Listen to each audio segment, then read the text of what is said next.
Love and Jane. It premiered on Hallmark Channel on February 10th, and it stars Alison Sweeney and Benjamin Ayres. It was directed by David Weaver.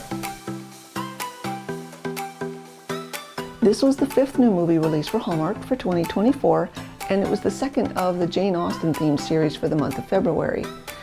I don't think Alison Sweeney or Benjamin Ayres really need any introduction. They're both wonderful actors, and they've each been in some great Hallmark movies before.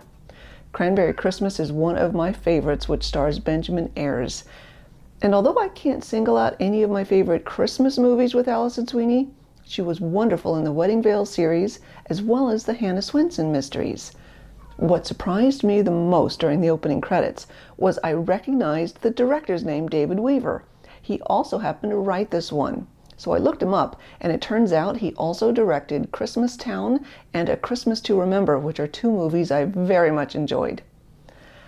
Love and Jane opens up with Lily, played by Alison Sweeney, rushing out the door to go to her weekly Jane Austen book club meeting. Now, just before she walks into the building, she discovers she accidentally left her copy of Pride and Prejudice at home, so she runs next door to a bookstore to pick up another copy. Here's where she meets Trevor, played by Benjamin Ayres. He works in the bookstore and grabs the only copy of the book off the shelf at exactly the same time that Lily reaches for the book. Unfortunately, he breaks the news to her that an online customer had just bought the book a moment earlier, and he offers her to order her a new one. Sorry, this one's already been purchased. Lily is very upset with him because she doesn't like the rule that an online shopper trumps an in-person shopper who's ready and willing to buy the book herself. I am outraged. Now let's stop here for a moment. While I understand her frustration, I want to point out that I thought Trevor was actually polite about it, and he was apologetic to her for the situation. While I may or may not agree with the store policy he was enforcing, at no point did I find him rude or disagreeable or a horrible person.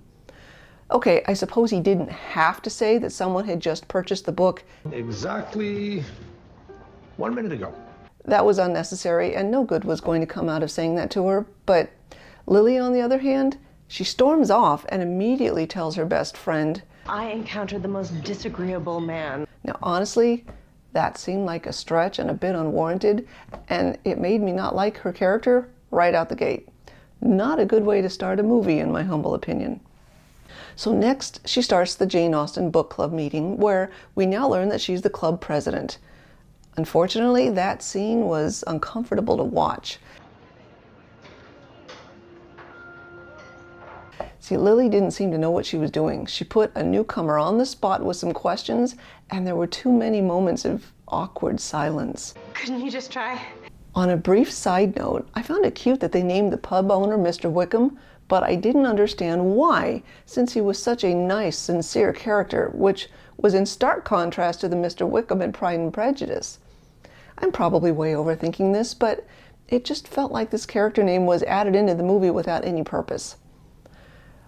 Now, while we're still on character development, we next meet Martin, Lily's boyfriend, who announces he has just gotten a promotion that will take him away to Chicago, and he wants Lily to marry him and go with him. Let's get married. He offers to take her to Europe like she's always wanted, and he wants to give her a chance to finally finish the book that she's been working on. But she turns him down. Martin, remember how we talked about how I don't want to be rescued from my own life? Other than the fact that he kind of likes to make decisions for her, like the drink choice, he didn't seem all that bad to me. But of course, it wouldn't be much of a story if she had said yes, would it? So at this point in the movie, I was already starting to feel like every scenario was forced. I know I've mentioned a few times in previous reviews that I don't like situations that appear forced, in the sense that writers need to come up with a conflict just for the sake of creating a conflict, and they couldn't come up with anything very creative. Almost like they were following a recipe and just threw in an ingredient because they had it on hand, but it didn't improve the dish in any way. We were only 11 minutes into this movie, and it felt to me like David Weaver was already in a big hurry to finish writing this one by just checking things off his list. Anyway, back to Lily. She went home after she left Martin and fell asleep as she was making a wish that she could somehow get some advice directly from Jane Austen. Jane, if only I could talk to you. When she woke up the next morning, Jane Austen herself was staring her in the face. That didn't last long, though, as she disappeared pretty quickly after Lily woke up. Later that day, she meets Trevor again, and it turns out that he not only works in the bookstore, he now owns it. Apparently, he has some money from a successful website he developed where people create and share their favorite lists of things. And it just so happens that Lily works for an ad agency that's trying to get his business. Naturally, Lily's not happy about this. Are you kidding? He was awful when I met him before the Jane Society meeting. She's even less happy to hear that she's being tasked with coming up with some concepts for getting the account. Her boss recognizes that she runs a book club and feels she's the best option to work on a campaign to save the bookstore. Lily, though, was confident that Trevor had no real intention of saving the bookstore. She thought he only bought it to boost traffic to his website. Now back to Jane Austen. When she returned the next evening, I believe she saw Lily just as nervous and uncomfortable as I did. You are completely lacking in the skills required to make your way in the world. Kendra Anderson portrayed her beautifully, and for the rest of the movie she pops up whenever and wherever Lily needs her. Does he have any head of cattle? In one scene, Jane tries to teach Lily how to dance. Take a moment and look at this scene. This is Lily's home. It's obvious her style is not very modern, and up to this point, she's made it very clear that she hates the internet. I have no objection to this being her character, and to an extent, I actually enjoyed this. But when Jane Austen asks her to play some music, I was surprised to hear Lily speak to her smart speaker. Basically, the movie's version of Amazon Alexa or calling Hey Google. That just didn't seem to fit her MO to me. We were 30 minutes into the movie now, and I posted online that I was still trying to figure out where the story was going. Yes, I was enjoying Lily's interaction with Jane Austen, but I had no idea where the story was headed. I mean, it was cute watching Jane teach Lily how to dance, but to what purpose?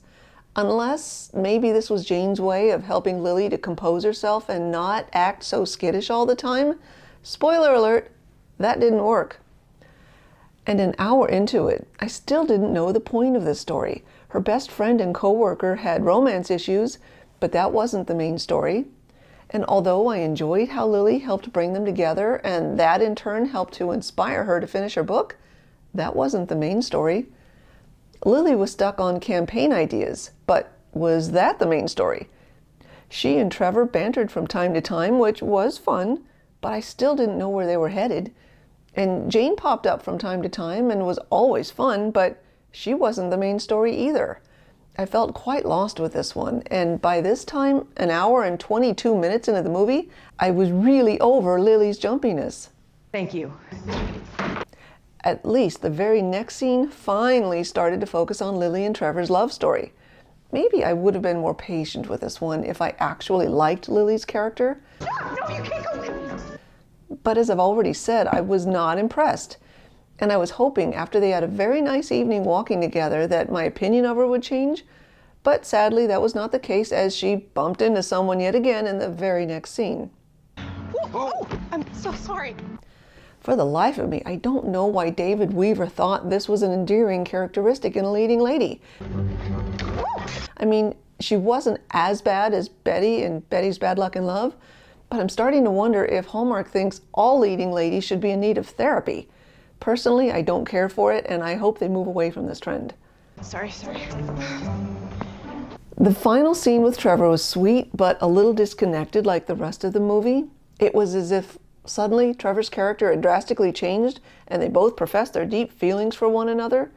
I know I've said this before, but it felt forced. Like suddenly they realized they were running out of time and needed to wrap things up quickly. There was no build-up to a big conflict. The only real conflict began and ended within maybe 5 minutes. Honestly, I didn't see the point of this by then. I'll admit the final scenes with Trevor and Jane were somewhat enjoyable, and that's probably because Lily was no longer acting like a nervous Nellie, which I very much needed. But even then it came about rather suddenly. Okay, I've said enough, and now I've come to the difficult part of deciding what rating I should give it. Was it magical? I so wanted this one to be, but no, it just wasn't. Would I have it playing in the background if it were on again? Maybe. I guess since I can't fully rule that out, I'll reluctantly give it a rating of 2. I'm very disappointed that 2 is all I can honestly give it. Maybe since I loved paging Mr. Darcy so much, I need to move away from the Jane Austen movies and devote next week's review to Great American Family's Passport to Love. I'll consider that and let you know which one it'll be. So what did you think? As always, please share your own thoughts and opinions on this movie in the comments below. I'm interested to find out how many of you agree with me and how many think I'm being just way too harsh on this one. And as always, thank you so much for watching this episode of Magical Movie Club. If you like this, please consider subscribing to our channel and following us on Instagram at Magical Movie Club and on Twitter at Magical Movie Club with no U. You can find those links below in the description, as well as links to the preview, a sneak peek video, and the movie page for Love and Jane at Hallmark.com. We'll see you next week to chat more about our favorite magical movies.